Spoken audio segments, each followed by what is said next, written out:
O by ओ, ऐकलत का?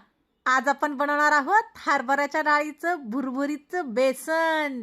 अहो बरोबर ऐकलं हो तुम्ही. ज्याचं नाव काढलं की पोट म्हणते भूक लागली, जीभ म्हणते अजून दे अजून दे, थांबू नको.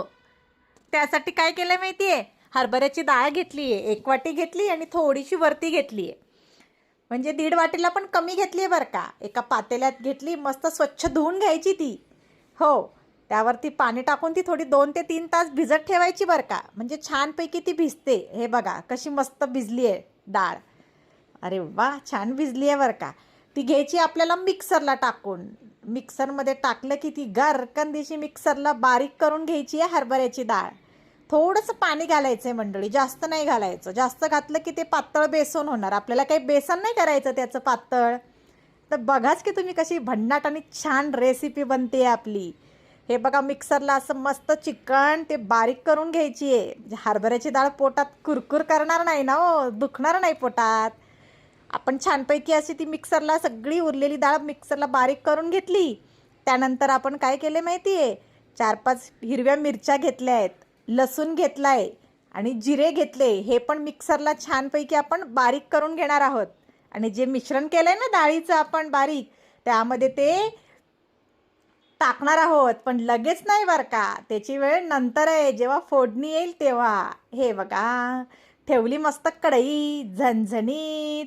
त्यातमध्ये टाकलं तेल. तेल कडाडून तापलंय बरं का. त्यात टाकलं जिऱ्याची आहुती, त्यात टाकलं मोहरी.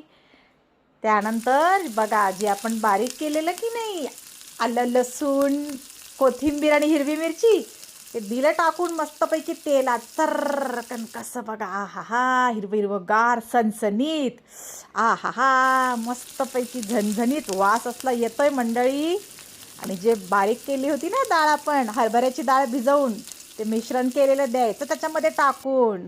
त्यावर चवीपुरतं छान मीठ घालायचं, छानपैकी कोथिंबीर वाई घालायच्या. त्यांच्याशिवाय काही जेवणाला चव येते होय? त्या तर पाहिजेच की सगळ्या ठिकाणी.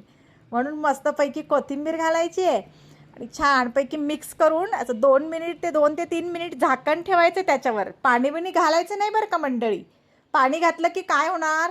ते पातळ होणार. आपल्याला ते पातळ नाही, मस्तपैकी भुरभुरीत असं बेसन बनवायचं. हे बघा, ते मध्ये मध्ये काढून थोडंसं हलवत जायचं. 1 वेळा 2 वेळा असं हलवायचं झाकण काढून. आ हा हा, असला बघा कसल्या वाफा निघतंय, असं मस्त सुंदर झालंय भन्नाट.